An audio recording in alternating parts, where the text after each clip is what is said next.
session of in-house training of BBMB.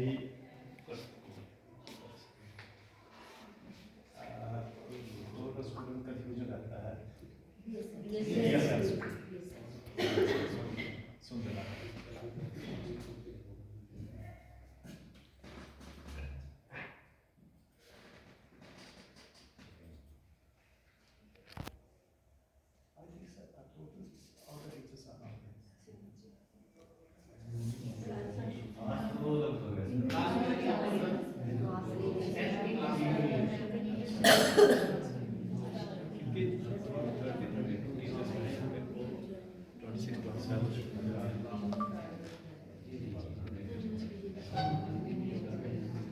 आज का जो टॉपिक है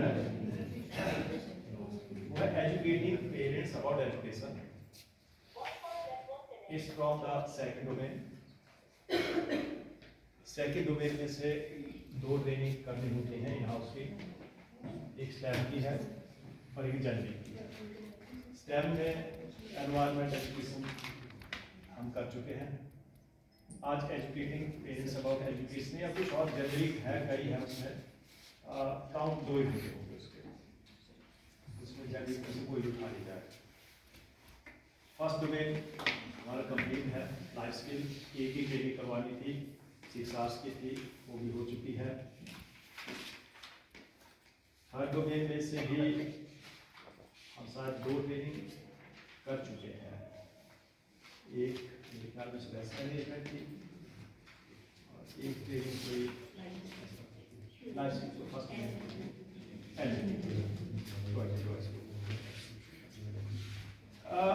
तीन चार ट्रेनिंग सीबीएसई में ऐसे हैं जो एक दूसरे से बिल्कुल मिलती जुलती नजर आती है, लेकिन कंटेंट थोड़ा डिफरेंट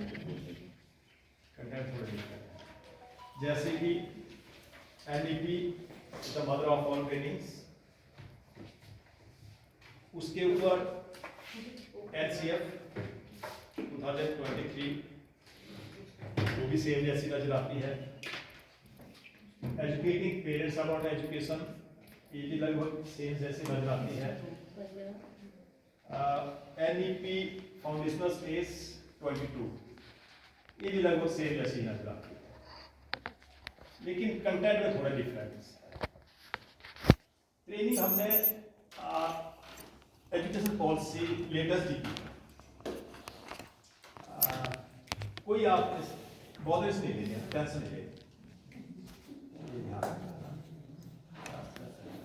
मेरा मानना शुरू से जब से मैं स्टूडेंट रहा हूँ, मेरा मानना है कि स्ट्रेस में पढ़ाई वो ठीक है। स्ट्रेस में हम थोड़ी टाइम के लिए हो जाता है, जैसे पेपर का दिन लर्न करते थे तब लगा लर्न नहीं हुआ, सो गए, रात को सपने नहीं चलता वही रहा, सुबह तक लर्न हो चुका होता है। वो लर्न होता है सिर्फ पेपर तक के लिए। अगर पेपर के 3 दिन के बाद उसको पूछेंगे तो सब साफ होता है, वो कुछ नहीं होता दिमाग में। लर्निंग प्रोसेस बहुत काम एंड क्वाइट, क्योंकि कॉन्शियस से सबकॉन्शियस से अनकॉन्शियस तक जाने के लिए कम वक्त लगता है, लेकिन अनकॉन्शियस से सबकॉन्शियस और सबकॉन्शियस से कॉन्शियस तक लाने के लिए कई जन्म भी लग जाते हैं। ऐसा हो जाता है। स्ट्रेस में पढ़ाई नहीं होती, स्ट्रेस में ट्रेनिंग भी नहीं होती। टेंशन आपके लिए नहीं है, मैं कुछ थोड़ी सी चीजें पूछूं तो जवाब आएगा देना, नहीं आएगा तो ठीक है। यहाँ आपके इन हाउस में एक बड़ा मजा रहता है। एक मजा क्या रहता है कि बाकी पार्टिसिपेंट्स भी होते हैं बाकी स्कूलों में। बाकी स्कूलों में जब पार्टिसिपेंट्स होते हैं तो वहाँ व्यक्ति बताने में हिचकिचाता है, क्योंकि बताएंगे कि फलाने स्कूल के लिए है, उस स्कूल के लिए है, बताएंगे कल तो हुआ तो वो क्या सोचेंगे, वो क्या सोचेंगे, जैसे लड़के और लड़कियों का क्लास में रहता है। अब गर्ल्स से क्वेश्चन पूछेंगे तो इसलिए बताती है कि लड़कों के सामने मेरी बेइज्जती हो जाएगी, लड़के इसलिए नहीं बताते कि गर्ल्स के सामने मेरी बेइज्जती हो जाएगी।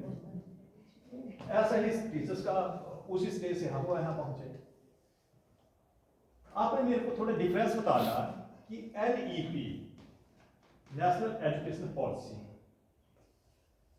कई हुई और एनसीएफ में डिफरेंस है।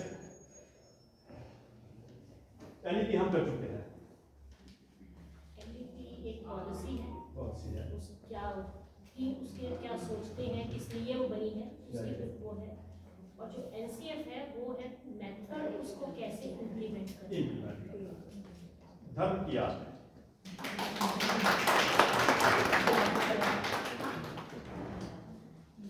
जो एजुकेशन पॉलिसी है ना, वो छोटा डॉक्यूमेंट है। This document is only not of more than 68 pages. बहुत छोटा डॉक्यूमेंट है और पॉलिसी बड़ी बनती हुई है। आप एजुकेशन पॉलिसी को छोड़ के किसी भी पॉलिसी को ले लीजिए, आपको बड़ी बनती हुई है। जब उसका एग्जीक्यूशन होता है,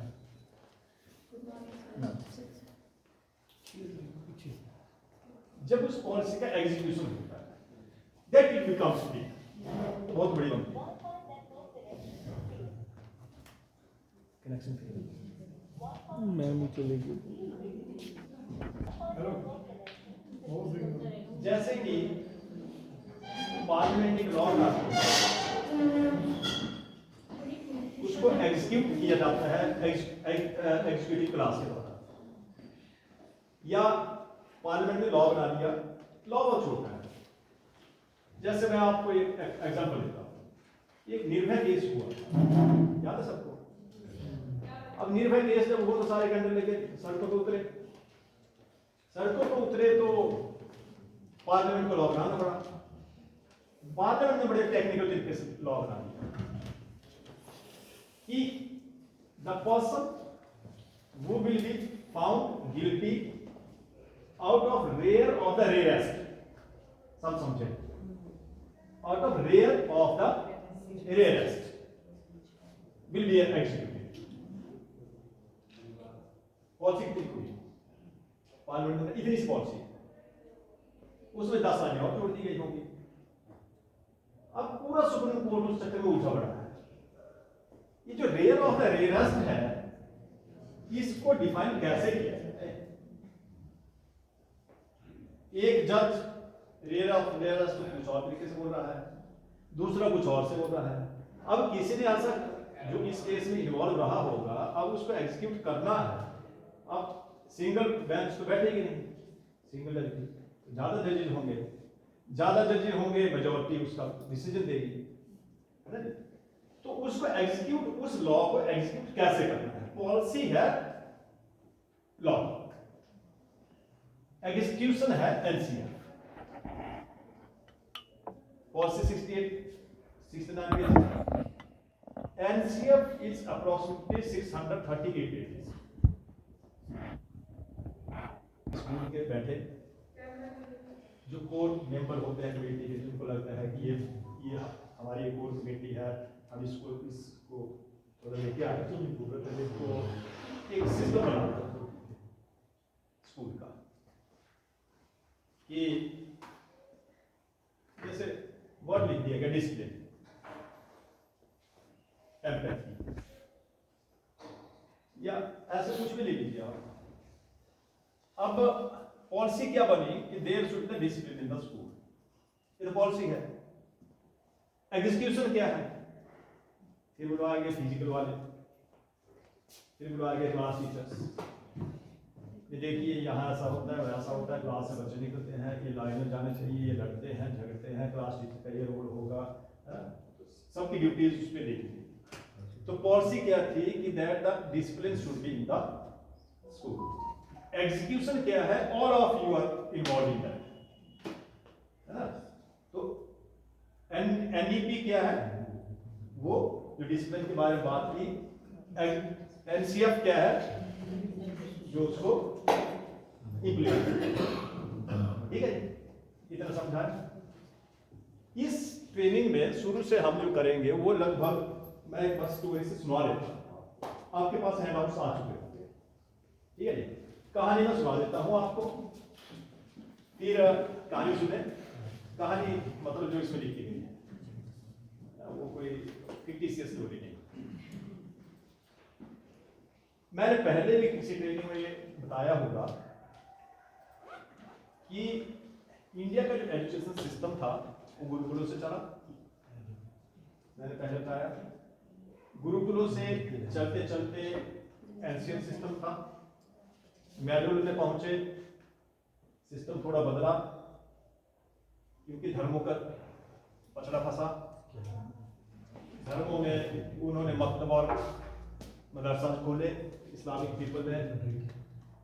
दूसरा, सनातन चलता रहा, सनातन ने अपने गुरुकुलास कंटिन्यू रखे। बेसिक चीज उस वक्त क्या थी कि जो एजुकेशन दी जाती थी बेसिकली उसका कैरिकुलम नहीं था। कैरिकुलम समझते हैं आप? बहुत वर्ड यूज होता है हमारे डेली लाइफ में। कैरिकुलम नहीं था। एजुकेशन तो दी जाती थी पर कैरिकुलम नहीं था। Curriculum was the set of the system that within which subject what the content is to be taught. वो curriculum। गुरुकुलों में जो गुरु था वो सेट करता था क्या पढ़ा, वो प्रॉपर कैरिकुलम था। हालांकि कैरिकुलम जो वर्ड यूज हुआ हिंदी में, अब मुझे नहीं पता उसको क्या बोलते हैं, पाठ्यक्रम, वो स्टार्टिंग एक्चुअली आर्यन ने लिया था। When Aryan came to India, हालांकि हिस्ट्री अभी तक क्लैरिफाई नहीं कर पाई है, यहाँ हम हिस्ट्री के टीचर होंगे तो वो समझें। हिस्ट्री अभी तक क्लैरिफाई ये नहीं कर पाई है कि ये जो आर्यन से आए कुछ कहता है मिडिल ईस्ट से आए, ज्यादातर सेंट्रल एशिया से बोलते हैं पर कंफर्म नहीं। हिस्ट्री ने कह दिया कि कंफर्म नहीं है, लेकिन आए तो बाहर से ना, आए तो बाहर से, पर कहां से ये नहीं पता है ना। मैं तो बोल रहा हूँ कि उनका कुछ मध्य एशिया से आए, मिडिल ईस्ट से आए, ये आए उधर से आए या यूरोपियन से आए, कई मेनी थ्योरीज। लगभग जो आर्यन से बारे में थ्योरी मिलती है, जो थ्योरी स्टोरी में मैं कहूँगा हाइपोथेसिस जो मिलती है वो लगभग 22 है। कुछ बोलते हैं यहाँ से है, कुछ कहते हैं यहाँ से, कुछ कहते हैं यहाँ से है, लेकिन हिस्टोरियंस आज तक पहुंच ही नहीं पाए आए कहां से। और हम जितने यहां बैठे हैं वी आर आर्यन सब, if anybody is not from the south. अगर साउथ इंडिया से यहाँ कोई है तो पता नहीं, अदरवाइज जितने हम नॉर्थ इंडियंस हैं, धर्म अलग हो सकते हैं, हम सिख भी हो सकते हैं, हम इस्लामिक भी हो सकते हैं, हम सनातनी भी हो सकते हैं। मैं वर्ड हिंदू नहीं यूज करता कभी, क्योंकि हिंदू कोई धर्म नहीं है, हिंदू कोई धर्म नहीं है, धर्म सनातन है। कहीं भी होते सनातन धर्म की जान होती है, हिंदू धर्म की कहीं जान होती है।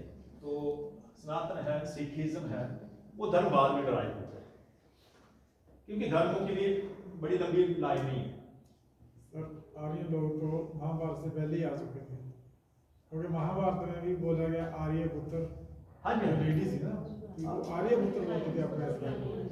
देखो हमारी जो हिस्ट्री है ना, हमारी बड़ी कंफ्यूजिंग सी हिस्ट्री है। अगर हम एजुकेशन के बारे में से थोड़ा सा हिस्ट्री की तरफ भी चल जाना, मुझे हिस्ट्री समझ नहीं आ जाता, मुझे हिस्ट्री समझ नहीं आई। जैसे मैं पता नहीं आपके साथ ट्रेनिंग में बात हुई कि मैं एक हिस्ट्री ट्रेनिंग करने के लिए चला गया। हिस्ट्री मुझे बड़ी कंफ्यूजन लगी है शुरू से ही। मेरा सब्जेक्ट ज्योग्राफी है, मेरा सब्जेक्ट सोशल साइंस है। हम सब्जेक्ट स्पेसिफिक करने का चाहते हैं ना, इसे मैंने हिस्ट्री कर दिया, हिस्ट्री मैंने कर दी। मैंने कहा कोई तो इतने लोग हिस्टोरियंस आए होंगे मेरे जैसा, एक आधा होगा ज्योग्राफी का, कोई किसी और सब्जेक्ट का, सब हिस्टोरियंस तो होंगे, क्वेश्चन का आंसर मिल जाएगा। सारी ट्रेनिंग होगी। अब मैंने स्टूडेंट बोल दिया, I am the student of geography, if you will be asking anything from me, I am under the confusion. मैं एग्जैक्ट आंसर नहीं दे पाऊंगा, मैं आपको सुनूंगा, आप एग्जैक्ट आंसर देते हैं या नहीं देते हैं। चलती रही ट्रेनिंग। दूसरे सब ने सोचा है ज्योग्राफी का स्टूडेंट है, इसमें तो कुछ पता तो है नहीं इसको। मैं दूसरे दिन उठा, क्योंकि आरपीस बड़े जेंटल थे, वेरी इंटेलिजेंट। वैसे आरपीस मुझे मिले नहीं आता, मैंने अपने आप ही ट्रेनिंग्स दी, मेरे साथ वो आरपीस भी रहे, हमारे पास भी आरपीस आए। और जो हिस्ट्री के जो दो वहाँ आरपीस थे, वो इतने ब्रिलियंट और मास्टर ऑफ द सब्जेक्ट्स। मैं लास्ट में उठ गया, मैंने कहा मेरी बड़ी क्वारीज है। क्वारी क्या है? अब मेरी क्वारी आपकी भी हो सकती है, आपने सोचा नहीं होगा बात अलग है, मैंने इसके बारे में सोचा तो वो बात अलग है। पर मैं आपके सामने बात करूं तो क्वेश्चन आप ही मान के उठेगा। अब क्वेश्चन क्या है? देखिए हिस्ट्री कहाँ से चलती है? हिस्ट्री आपने पढ़ी होगी थोड़ी बहुत, 10th तक तो सबने पढ़ी, 10th तक पढ़ी, उसका नहीं पढ़ी, पढ़ाई भी 10th तक। हिस्ट्री चलती कहाँ से? जो हमें हिस्ट्री पढ़ाई जाती है कहाँ से चलती है? उससे पाषाण, पत्थर से मजा चलना, देखिए एजुकेशन तक पहुंचे जब आप अर्ली टाइम से शुरू होती थी ना हिस्ट्री, लेकिन सीबीएसई ने आजकल वो लेसन काट दिया। अर्ली टाइम का काट दिया, इस्लामिज्म काट दिया, इंडस्ट्रियल रेवोल्यूशन काट दिया। हमारा कॉन्सेप्ट कुछ और है। नहीं जब वो बात आप ठीक बोल रहे हैं। सीबीएसई एक्चुअली बोलते हैं कॉम्पिटेंसी बेस्ड करवाना, वो जो पॉलिटिकल सिस्टम है वो क्या होता है, बड़ी सिंपल सा बात है। किसी ने कहा कि अगर किसी देश को बर्बाद करना, उसका एजुकेशन सिस्टम बर्बाद करना, देश खुद ही बर्बाद हो जाएगा। सुरेश सर कहीं बेटे को छोड़ने मेरे को किसने पूछा कश्मीर समस्या का हल हो सकता है? मैंने कहा हो सकता है। कहते कैसे? मैंने कहा रैली पर उर्दू पढ़ाना बंद कर दो, बैन कर दो, उर्दू और अरबी पढ़ाना बंद कर दो। 50 साल के बाद सोल्यूशन अपने आप ही आ जाएगा। क्योंकि वो लोग मिसगाइड होते कब है? जब उनको उर्दू और अरबी चलती है। बैन कर दो, वहां लैंग्वेज खत्म कर दो। ब्रिटिश ने क्या किया? यहाँ संस्कृत तो खत्म की, इसलिए तो हम इन सब पोशाकों में हैं, ये तो धोती कुर्ते और साड़ी नहीं होते। लैंग्वेज खत्म की, हम खुद ही खत्म हो गए। कश्मीर की लैंग्वेज खत्म कर दो, 50 साल के बाद जो जनरेशन आएगी उसको पता नहीं होगा कश्मीर था, सॉल्यूशन खुद ही मिल जाएगा। 47 से समस्या चल रही है, 2026 आ गया, समस्या का हल नहीं मिला। लैंग्वेज चेंज कर दो, अपने आप खत्म हो जाएगा। ब्रिटिश बहुत इंटेलिजेंट थे, उन्होंने इंडिया की संस्कृति को खत्म किया है, देश को ही खत्म हो गया, खत्म। हमारा कॉन्सेप्ट कुछ और है। ये तो हम इधर उधर बढ़ गए तो ट्रेनिंग चली गई, इसमें पेरेंट्स नहीं हुआ है जी। हिस्ट्री वहां से चलती है कि we were the homo sapiens. Imagine करना जरा, आप सोचना कि हिस्ट्री है या नहीं।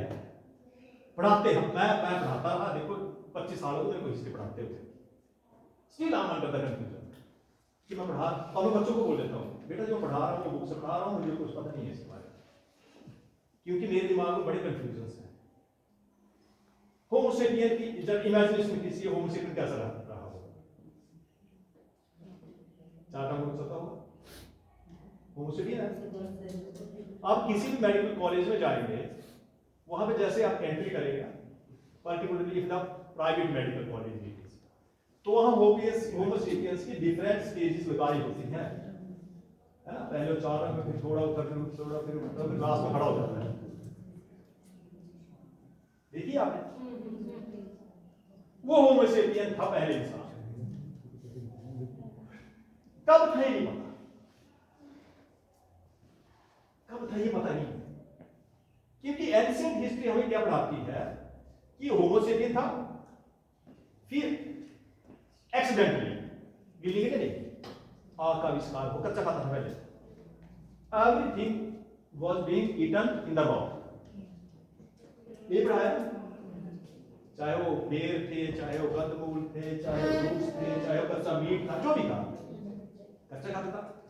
एक्सीडेंटली आग पत्थरों से 2 पत्थर, एक बार 2 पत्थर बजाए, अचानक आग निकली, आग लगी, ये सब समझा। कितना मजा आता है सुन के ना, और मजा लीजिए, फिर उसके बाद समझिए। फिर कहते he was not settled, he was nomadic. Nomadic समझते हो, always in the search of food and shelter. Nomadic था, सेटल्ड था। फिर उसके बाद उसने एग्रीकल्चर का आविष्कार किया, है ना। फिर एग्रीकल्चर तो 6 महीने ठहरना पड़ता था, एग्रीकल्चर 20 दिन तो 6 महीने फसल आने के लिए ठहरना पड़ता। Then with the agriculture he started to the life of a set. वहां से उसके ठहरना शुरू हुआ। कब हुआ पता नहीं, पता नहीं, क्योंकि हिस्ट्री बड़ी कंफ्यूजिंग है, कब हुआ ये नहीं पता। फिर उसके बाद ये कौन सी एज पढ़ रहे हैं हम? पैलेओलिथिक। पहले लाइन एजुकेशन का नाम यही है, एजुकेशन तो थी। फिर वहां से थोड़ा और आगे निकले, फिर कार का आविष्कार, ट्रांसपोर्टेशन भी आई, है ना। फिर उसको खुद खींचता था ये, फिर उसके बाद पता लगा नहीं जंगली जानवर को लगा लेंगे तो वो खींच देगा, फिर वहां पहुंचा। कब हुआ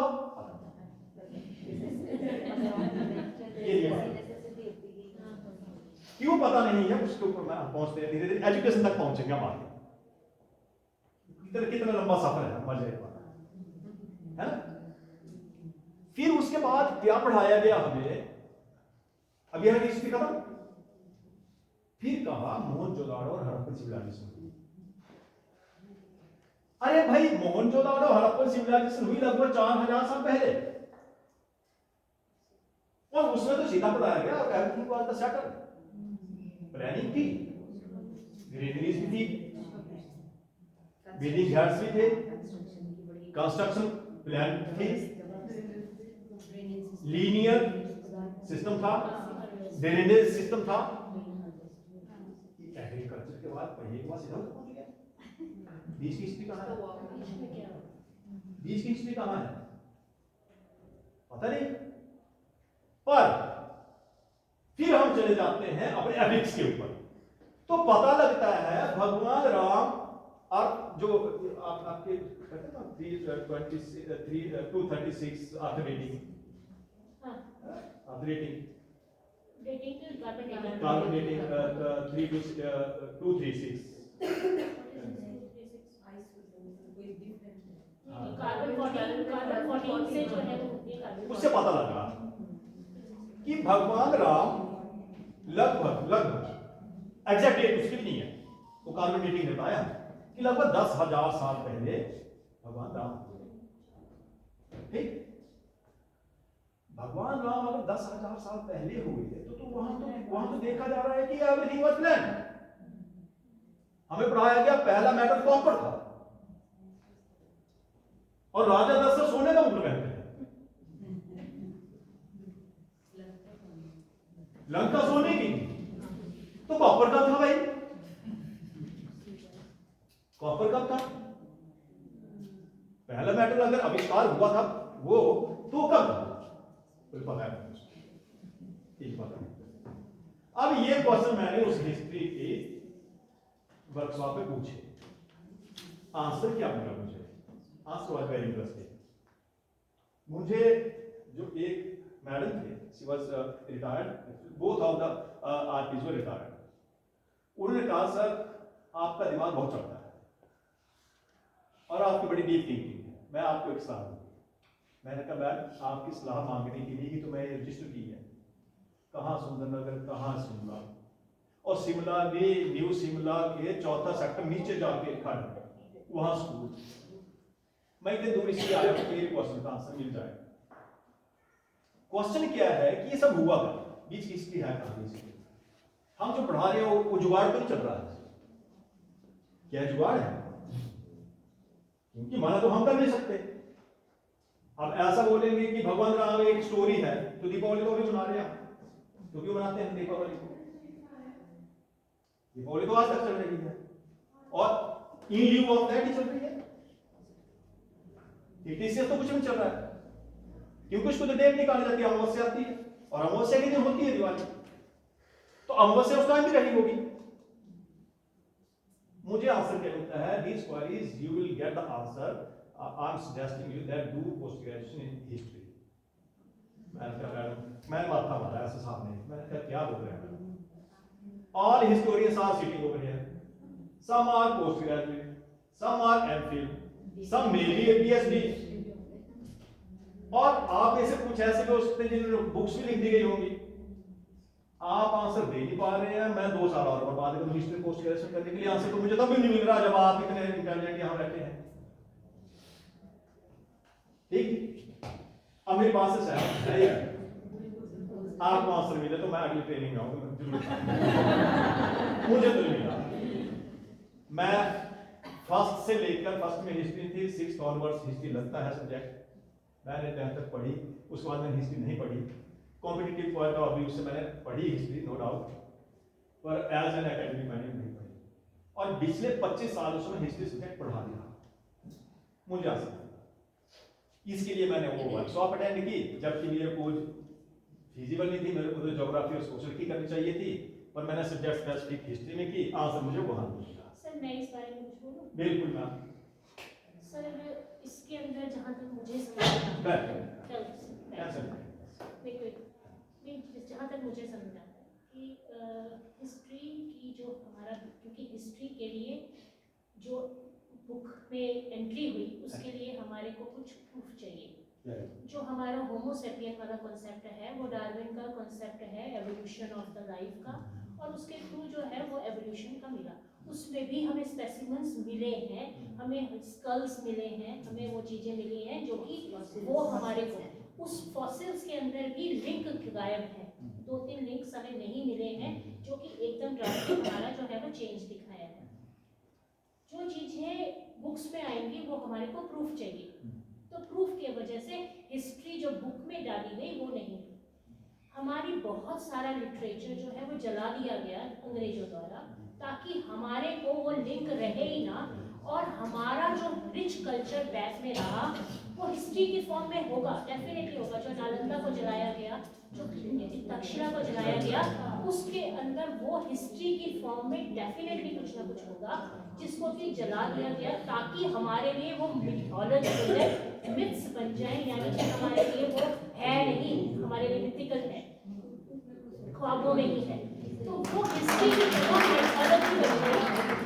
इसलिए जो है वो हमें हिस्ट्री में वो पार्ट नहीं मिलता। लेकिन डेफिनेटली इसके बारे में रिसर्च हुई है। उस वक्त में जो आर्कियोलॉजिकल जो है या हमारे तारामंडल का जो है उसका जो कॉन्सेप्ट दिया, उस कॉन्सेप्ट को यूज करके उस बुक्स में हमें मिल रहा है, और जब हम उसको बैक जा रहे हैं तो हमें उसको मिल रहा है कि यस उस वक्त कारों की ये पोजीशन, तो इसलिए हिस्ट्री है। लेकिन वो हिस्ट्री प्रूफ में नहीं है, इसलिए वो, लेकिन रिसर्च इस पर बहुत ज्यादा हो रही है। एंड आप मैम की तारीफ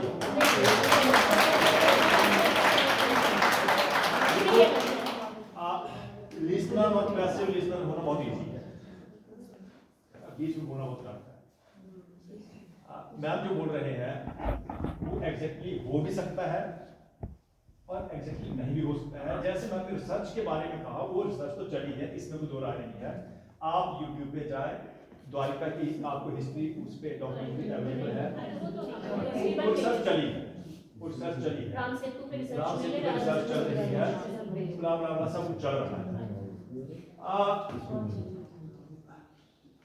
अब हम थोड़ा, मैंने आपके बीच में एक कहानी पता क्यों सुनाई, आपके दिमाग में भी कीड़ा पैदा हो। सोच देखो ना, सोच डेवलप नहीं होगी ना तो कहीं क्लू नहीं मिलेगा। कहीं तो हो सकता है कोई आपको बुक पकड़ी है, आपने पढ़ रहे हो और आपके दिमाग में क्वेश्चन तो है ही, वो तो डाल दिया, तो आपको लगेगा इससे मिलता जुलता लग रहा है, फिर आपकी क्वेरी और बढ़ेगी। बच्चों में भी ये क्यूरियोसिटी पैदा करनी पड़ती है, बच्चों की क्यूरियोसिटी पैदा करनी पड़ती है। अब बच्चों को डंडे मार के थोड़ी पढ़ाया जा सकता, हमारा जमाना तो चला गया, कॉलेज कोई नहीं है, बच्चे डंडे पड़ेगी, व्हाइट शर्ट बिल्कुल लाल होगी, बाद में घर में जाकर सोचा मार पड़ी क्यों थी, बोलिए तो सोचना नहीं है, घर वाले बोलेंगे दो सोचना मत, पर क्वेरी सोच, आपके दिमाग में क्वेश्चन आया तो चले आप सोचेंगे। पर एजुकेशन उस टाइम से चली आ रही है, ऐसा नहीं है कि एजुकेशन उस टाइम नहीं थी, चली आ रही है। हम सीधा थोड़ा गुरुकुलों से पहुंच जाए मिडल पीरियड में एजुकेशन मकतब और मदरसा में, मकतब में जो एजुकेशन दी जाती थी वो एलिमेंट्री थी, मदरसा में हाई एजुकेशन दी जाने लगी अरेबियन पीपल, और जो स्नातक में एजुकेशन दी जा रही थी वो एजुकेशन गुरुकुलों में ही दी जा रही थी। धर्मों की जहां तक हम बात करें, अलग अलग जो एजुकेशन दी थी, that was the enrichment about the dharmas. वो आज की जो एजुकेशन है उसका कोई लेना देना नहीं किसी धर्म से, वो तो सिर्फ एक सर्वाइवल के लिए एजुकेशन है, बाकी कुछ नहीं है। पर एडवांसमेंट बड़ी हुई है। प्रेजेंट इतना आपने पिछले युगों की कहानियां कहीं भी पढ़ लें, इतनी एडवांसमेंट आपको कहीं नहीं मिलेगी जितनी एडवांसमेंट, क्योंकि अगर आप ये पढ़ेंगे ना सांख्य योग, सुने कभी? भगवत गीता तो किसी ने पढ़ी होगी, दूसरा चैप्टर जो आता है भगवत गीता को सांख्य पे की है। लेकिन कपिल मुनि विष्णु का अवतार मानेंगे, अंश अवतार, उन्होंने जो सूत्र दिया सांख्य योग में उन्होंने 24 एलिमेंट्स की बात की, 24 एलिमेंट्स की। पर वो जो एलिमेंट वहां पे बात होती है वो केमिस्ट्री में नहीं होती है। केमिस्ट्री में जब मैं ग्रेजुएशन कर रहा था या जब मैडम ग्रेजुएशन कर रहे होंगे तो आई थिंक 83-84 एलिमेंट्स पढ़ाए।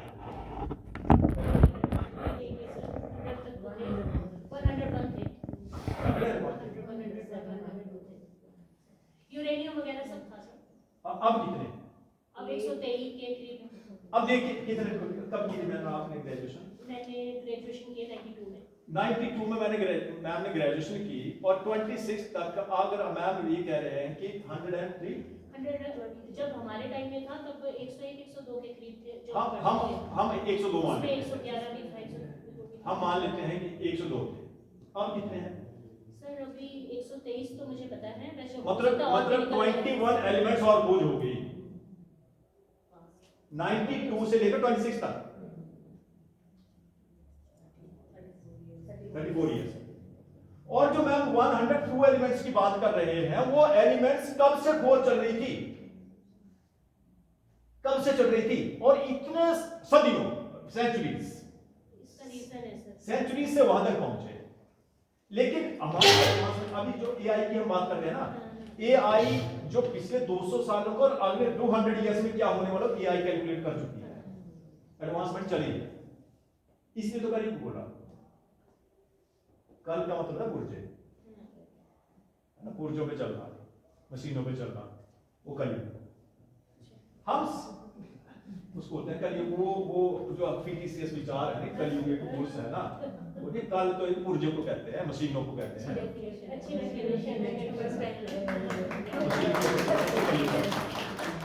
आदमी बेकार हो जाएगा, सोचने की शक्ति भी खत्म हो जाएगी, है ना। कुछ लोग इस पे काम करेंगे, फिर बाकी काम मशीन में करेंगे। लेबर तो खत्म हो गई, जैसे भी सारा काम करेंगे, वो सारा काम कर रही है। फिर मैनुअल से पहुंचते हैं हम मॉडर्न पीरियड में सीधा सा आए। ब्रिटिश पीरियड ने एजुकेशन के ऊपर कोई काम किया नहीं था, पर जो सिस्टम उन्होंने दिया वो हमारे साथ आज तक चल रहा है। पहला कैरिकुलम किसने दिया था? आर्यंस ने। और उसके बाद जो proper setup of the curriculum था, that was given by the British period. पहली बार उन्होंने लैंग्वेज के लिए 1948-7 में हमारा इंडिया आजाद होता है। एजुकेशन के ऊपर बहुत बड़ा काम किया था, लेकिन 52 में ध्यान में आया कि एजुकेशन शुरू की प्रॉपर। कमीशन बैठा, कमीशन ने रिपोर्ट दी, वहां भी दी थी चार्ल्स वुड वगैरह ने, जो आप हम पढ़ते हैं मैकॉली की हिस्ट्री। मैकॉली ने 1835 में एक हमें पॉलिसी दी एजुकेशन के ऊपर। फिर 1854 में चार्ल्स वुड ने दी, जिसको वुड्स डिस्पैच कहा गया। फिर उसके बाद 1876 में थोड़ा सा इंप्रूवमेंट फिर होके आया। फिर चलते चलते जब हम आज़ाद देश में पहुंचते हैं, तो आज़ाद देश में पहुंच के एक कमीशन बिठाया गया, राधा कृष्णन कमीशन बिठाया गया। फिर उसके बाद कोठारी कमीशन बिठाया गया, पर पॉलिसी नहीं। First policy in education came in the 1968। 68 में भारत को पहली एजुकेशन पॉलिसी मिली। पॉलिसी क्यों दी गई कि एक्चुअली अब हम गुलाम नहीं है, कोई मकसद तो इस एजुकेशन का होना चाहिए, हमें क्या करना है। वहां से 68 से हम पहुंचते हैं, पर दिक्कत क्या थी कि जो 68 की पॉलिसी आई ना, उसमें एनसीएफ नहीं दिया।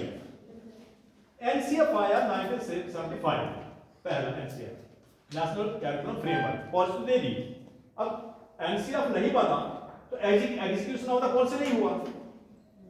मैंने शुरू में इसलिए शुरुआत वहां से की कि पॉलिसी के बाद एग्जीक्यूशन एनसीएफ है, पर 68 में पॉलिसी आ रही है after 7 years NCF was given to us. ठीक है, अब एनसीएफ 75 और 76 में दूसरी पॉलिसी है, एक साल बाद एनसीएफ फिर भी प्रॉपर नहीं आया, फिर पॉलिसी 86 में आ गई, +1 2 सिस्टम हटा दिया गया, एनसीएफ फिर नहीं आया।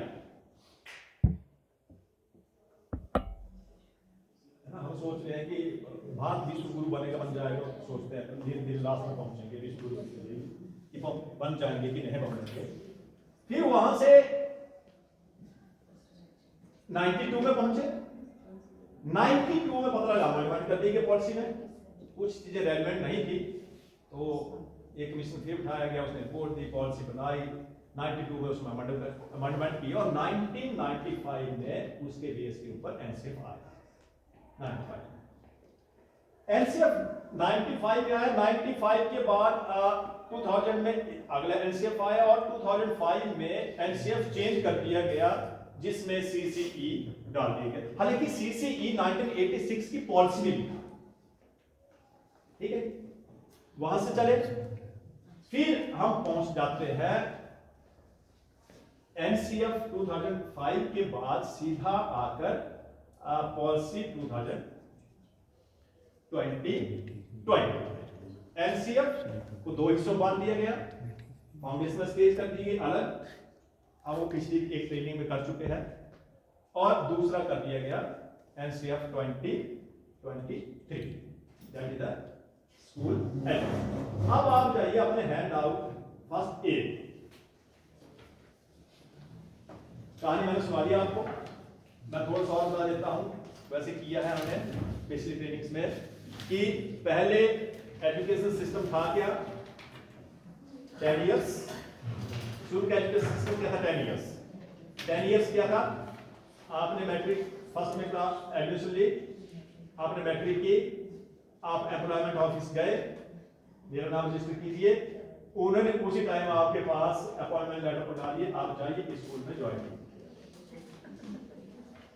अगर झूठ लगता है तो जो लोग रिटायर हैं लगभग 80 साल के हो चुके हैं 82 के, वो टीचर्स रिटायर हुए हैं, उनको पूछना आपकी नौकरी लगी कैसे, वो एम्प्लॉयमेंट ऑफिस गए थे मैट्रिक करने के बाद, क्योंकि पॉलिसी में लिख दिया था 10 इयर्स, 68 की पॉलिसी जो थी उसमें 10 इयर्स लिखा था, ये बाकी कुछ नहीं था, 10 इयर्स पहली की मैट्रिक, फिर आपको हायर एजुकेशन में जाना तो वो मना नहीं था, वो बाकी जगहों पे होती है, पर आपको जॉब मिलता। मेरे को जो हिंदी टीचर पढ़ा गए मैट्रिक तक, मैंने पूछा सर आप कितना पढ़े हैं, कितना मैट्रिक, मैंने कहा कमाल है, पढ़ा भी गए, कहते हाँ मैं गया था अपॉइंटमेंट, मैं गया था रजिस्ट्रेशन करवाने के लिए एम्प्लॉयमेंट ऑफिस में, उन्होंने कहा भाई ये लो आप अपना अपॉइंटमेंट काटो, आप उसको ज्वाइन करो जाके। मैं सोचा सर मेरे को मिल जाएगी 10 के बाद, मैं 50 क्रॉस करके अंदर नौकरी, आप इधर लगी आप सरकार नौकरी कर रही है, मुझे आज तक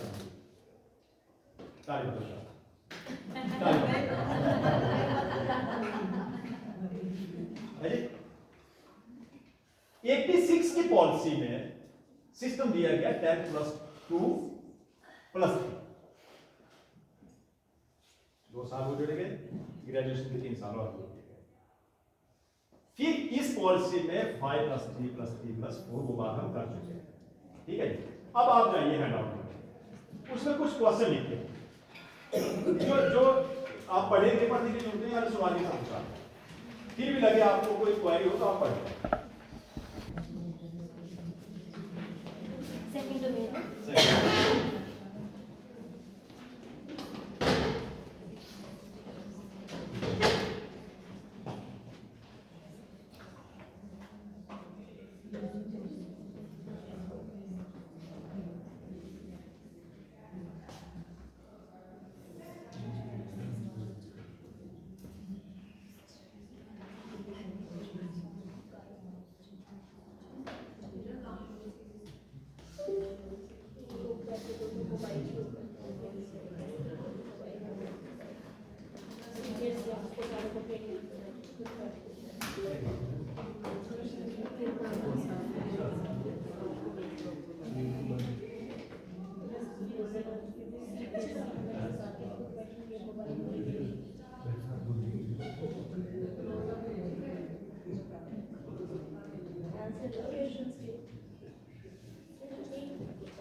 आपकी भी ट्रेनिंग है कैसे बैठे हुए हैं? हाँ, दिख रही है।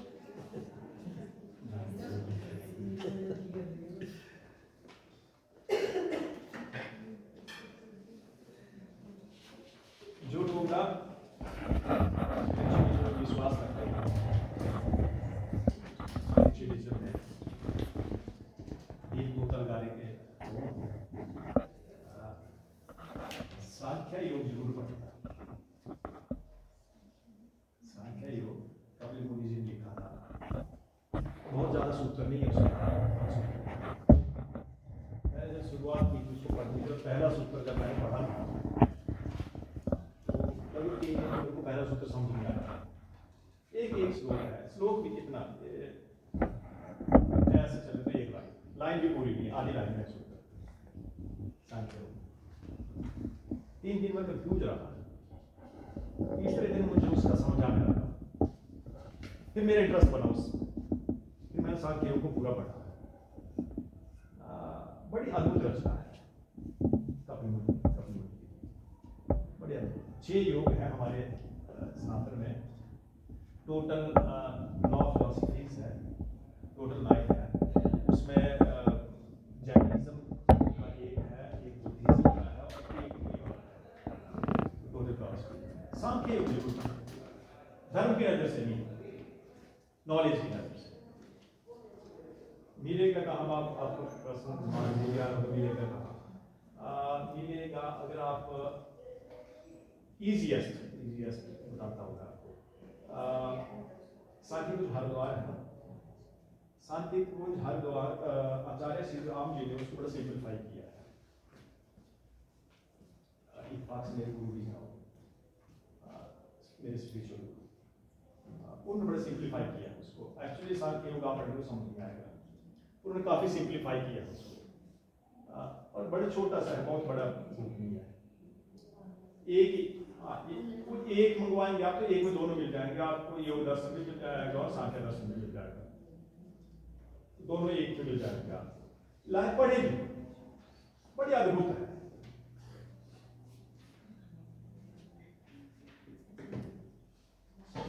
पांच पर्सन है, ओनली 5%। अभी हमने ना वो एक बार हमारा ना एनईपी का बस्ता है, चाहे हम 50 मिनट्स लगाएंगे, वो सीबीएसई ने इससे कैसे इम्प्लीमेंट किया था, that we will be discussing about it for 15 minutes.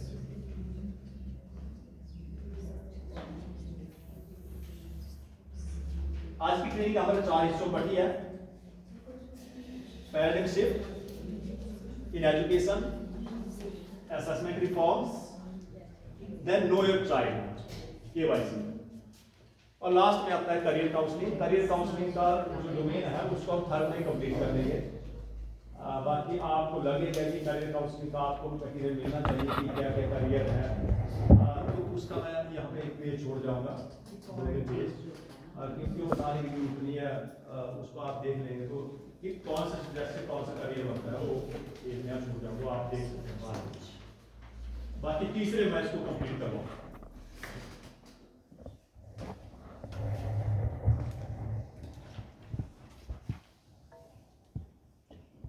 बाकी in routine what I say, I don't claim that every answer I will give, but ask the questions. जो भी डाउट हो आपके मन में पूछें, और मैं ऐसा मान के चला हूँ कि 7th जिस दिन हमारी वर्कशॉप होगी उस दिन आपको इतनी नॉलेज हो चुकी होनी चाहिए कि आप किसी भी ट्रेनिंग में जाए, कहीं भी वहां कोई भी आपसे क्वेश्चन पूछा जाए, आप खड़े होकर आंसर दें कि इसका मतलब ये होता है।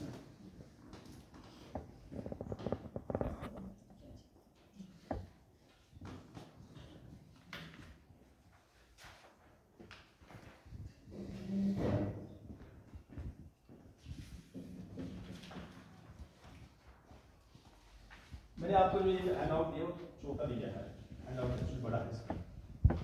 मैंने नॉर्मल सी चीज़ें दी है आपको, बाकी हम यही करवाते हैं।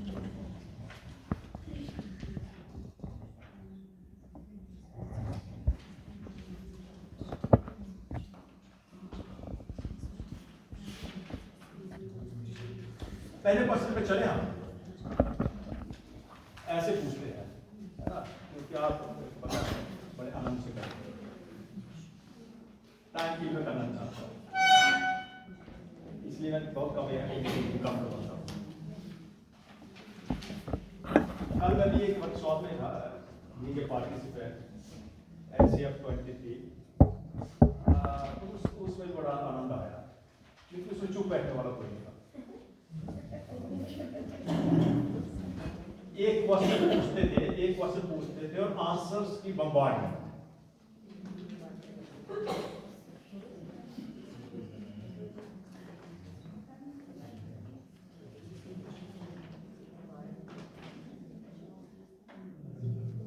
देखिए पहले पे चलते हैं ना, if you need to identify the 3 most important changes in NEP has proposed, what are they? Please quote your answer with a reason. क्या वो 3 मेजर चेंजेस आपको इसमें दिख रहे हैं? रोल ऑफ टेक्नोलॉजी, क्योंकि पॉलिसी हम कर चुके हैं, मैंने पॉलिसी इसलिए ही पहले करवाई आपको एजुकेटिंग पेरेंट्स से। क्या क्या कुछ 3 मेजर चेंजेस। इस चीज के लिए आप ना वो ChatGPT लगा लीजिए, इसमें दिया है नीचे जो आपने पढ़ा होगा। Very good. मैम कह रहे हैं role of technology. Role of technology आज से पहले की किसी पॉलिसी में नहीं कहा गया था। वो ठीक है कि उसको ले रहे थे हम धीरे धीरे, जैसे स्मार्ट बोर्ड पॉलिसी से पहले लगा दिए जा चुके थे, है ना, थ्रू PPTs हम पहले पढ़ा रहे थे, जैसे इसके स्मार्ट बोर्ड में जो कंटेंट आता है वो उससे पहले आ चुका था, लेकिन वहां ऑथराइज नहीं किया गया था that you have to use the technology in the classroom, क्योंकि तब तक उम्मीद ये थी कि अगर आप टेक्नोलॉजी का यूज करेंगे what is the role of the teacher in the class. पर NEP हमें इस चीज की छूट देती है that you have to use the technology because we are in the 21st century. Very good. एक तो हो गया। Second change.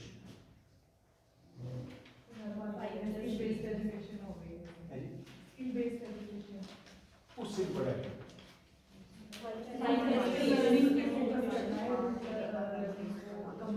जो लाइफ स्किल्स की बात आप करें, लाइफ स्किल जो थी वो 86 की पॉसिबिलिटी थी, हालांकि उसको इम्प्लीमेंट बड़े कम किया गया था, क्योंकि 2005 का जो NCF आया था 92 के बेस के ऊपर, उसमें लाइफ स्किल की एडवोकेसी बिल्कुल की गई थी। और मैंने तो इसलिए सेकंड पार्ट में जा रहे थे हम। अगर आप जाएंगे तो उसमें जो आपको लाइफ स्किल्स के जो मैनुअल्स मिलेंगे CBSE वेबसाइट पे, उस पे फोटो अभी भी कपिल सिब्बल जी का है।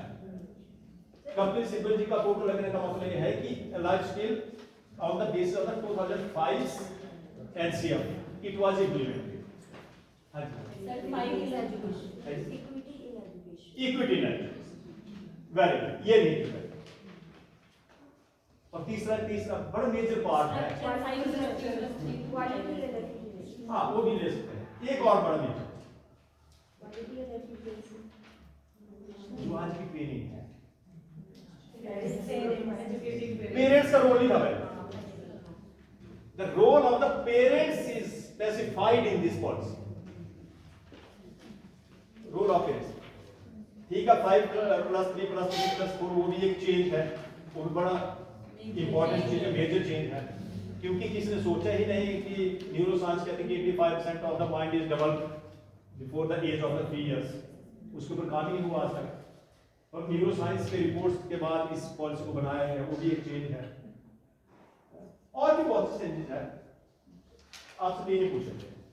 अच्छा, what significant change did the Indian education system see in the 1976?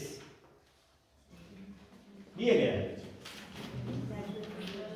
एक ट्रेनिंग मैंने पहले भी बताया है, I told concurrent subject. Earlier it was the subject of state. Education was given to the state. अब इसको concurrent list में लाया गया। इसका मतलब अच्छा इसमें पॉजिटिविटी क्या होगी? ठीक है, पहले स्टेट का था, फिर इसको concurrent list में लाया गया। concurrent list में मतलब क्या हुआ कि it also became a part of the center. concurrent list का मतलब ये हुआ सेंटर भी इसको इन्वॉल्व किया गया। बेनिफिट क्या हुआ? एक ही होता तो नहीं है, एक होता है सिलेबस में फिर और वेरी गुड और पूरे इंडिया के लिए बनेगा, बनेगा। किसी एक ही स्टेट के लिए नहीं। वेरी गुड और फाइनेंशियल एड का भी होता है। exactly nation was not having the responsibility of the education before it. Centre क्यों में भागीदारी है? अब उनको लिखना पड़ता है जीडीपी का इतना परसेंट हम एजुकेशन के लिए देंगे। 1976 से पहले ऐसा नहीं था। उस पॉलिसी में जब कंकरेंट लिस्ट में लाया गया तो ये बजट में आने लगा। पहले स्टेट की रिस्पांसिबिलिटी, आप अपने स्टेट पर एजुकेशन दीजिए। यूनिफॉर्मिटी इन द एजुकेशन की बात अब ज्यादा करेंगे, क्योंकि करेंगे हम इसमें भी। अब परख जो डाला गया ना, परख वो इसलिए बनाया गया यूनिफॉर्मिटी के लिए इस पॉलिसी के अंदर। In term of the school education what is the structure change वो आपको पता ही है, 5 + 3 + 3 + 4। What are the changes that the NEP 2020 proposed in terms of assessment in the school? Assessment.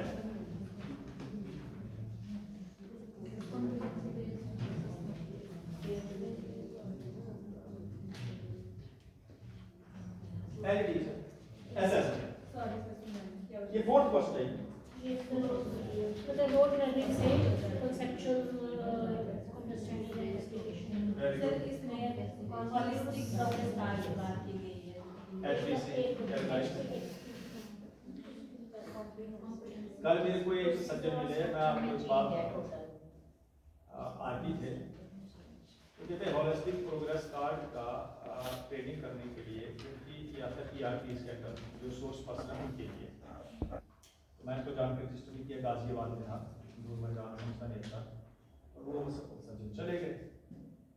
कहते वहाँ पे जब हम गए तो जो आर्टिस्ट थे, और CBSE ने उसके ऊपर कोई मटेरियल नहीं दिया, CBSE कहते अपने डेवलप नहीं किया अभी तक HPC के ऊपर। मैंने कहा नहीं सर, ये CBSE डेवलप जो किया है, क्योंकि तो कहते एक दिन बिताया वहाँ पे हमने, और हुआ कुछ वो तारीफ करते रहे, कुछ ये करते रहे, कुछ वो करते रहे। अगला करवाने वालों को पता है कि क्या करवाना है, और करने वालों को नहीं पता होगा कि क्या करना है। और वो एक दिन की ट्रेनिंग कंप्लीट होगी। HPC की अलग ट्रेनिंग है, पर आने वाले लगभग आप मान के 3-4 महीने में ये ट्रेनिंग फिर से प्रॉपर होगी, और ये डोमेन में आएगी HPC की अलग ट्रेनिंग बढ़ेगी। उसको ये सारे स्कूल इसलिए करवाना चाहेंगे ना उसको, जैसे मान लो हमने अपने स्कूल में रजिस्टर की, तो अब वो प्रॉपर होती, अभी डोमेन में नहीं डाली है किसी भी डोमेन में, पर वो आगे जब वो आएगी तो मैं चाहूँगा पर्सनली कि I have to register it, ताकि टीचर तक कोई नॉलेज पहुँचेगी, क्योंकि HPC ड्राइव कैसे करना है, क्योंकि टारगेट तो 2020-30 का है, वो तब तक इम्प्लीमेंट होना ही है। अब पता सब स्कूल लगे हैं अपने वार्ड में HPC ऐसे बना लेंगे, HPC ऐसे बना लेंगे, पर यूनिफॉर्मिटी कहीं नहीं है, तो इसकी यूनिफॉर्मिटी 2030 तक आएगी। अच्छा, फिफ्थ क्वेश्चन है, imagine you are now in 2020 so 2030 what sort of the change are you able to see as the implementation of the NEP 2020 is now in practice for last 10 years? आप मान लीजिए आप 2030 में है, 10 साल तो हो गए, 20 में पॉलिसी आई, आपको क्या सबसे ज्यादा चेंजेस लगे? अच्छा चलो इसके बारे में बात करते हैं, इसके बारे में बात करते हैं। आपने जो 25 CBSE के जो कर लिए, 25 आवर्स किए,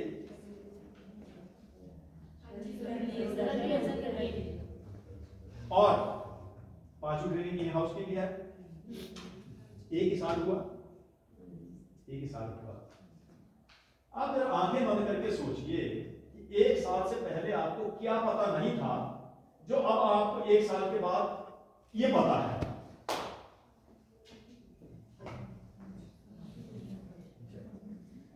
इतनी चीजें पता है। मैं क्वेश्चन पूछ रहा हूं, मुझे आंसर मिल रही है। ये कहां से आया? ट्रेनिंग से। अब कल्पना कीजिए, अब एक और कल्पना कीजिए कि जैसे सीसीई इंप्लीमेंट हुआ, पता किसी को कुछ नहीं है क्या करना है, पता किसी को कुछ नहीं है, सीसीई हो गया। अब अपने अपने स्कूलों में अपना अपना सिस्टम पैटर्न बिठाया गया सबके द्वारा। टीचर को कुछ पता नहीं था। किसी स्कूल ने आपने 2 टीचर रख लिए कि भाई आपने सीसीई के ऊपर ये करना है, वो अपने जुगाड़ से चलाते रहे। एक बार मैं चला गया सीबीएसई, क्योंकि तब ऑनलाइन सिस्टम था नहीं सीसीई के टाइम, तो डॉक्यूमेंट मंगवाते थे। तो हमने डॉक्यूमेंट बनाए, एक जो येलो कलर के एनवलप होते हैं उसमें डाले, कितने की थे। तो मेरे प्रिंसिपल ने कहा रजनीश मुझे भी चलना आपके साथ। अब ऐसा भी लग जाता है ना कई बार बॉस को कि ये जो प्रपोजल की जान पहचान है वहाँ। मैंने कहा मोस्ट वेलकम, आप चलिए मेरे साथ। हम गए वहाँ, कपड़े वाले कपड़े बेच रहे थे। कुछ लोग ना ऐसे उसी चादर में, वो ग्रीन जैसी चादर, उसके बीच में ऐसे बांध के हो ना 7-8 लोग बाहर खड़े हो। अब मेरे प्रिंसिपल मेरे पूछते रजनी से क्या रिकॉर्ड दिखाई का रिकॉर्ड जो हम लाए कितनी ये रिकॉर्ड है इतना बड़ा। मैं कहा ये तब होता है जब सीबीएसई यूनिफॉर्मिटी सिस्टम में नहीं है। जिसको समझ आ गया वो इतना सा लेके गया पूरे पेपर को, जिसको समझ नहीं आया वो ले गया सब कुछ ही। ले भाई झूठे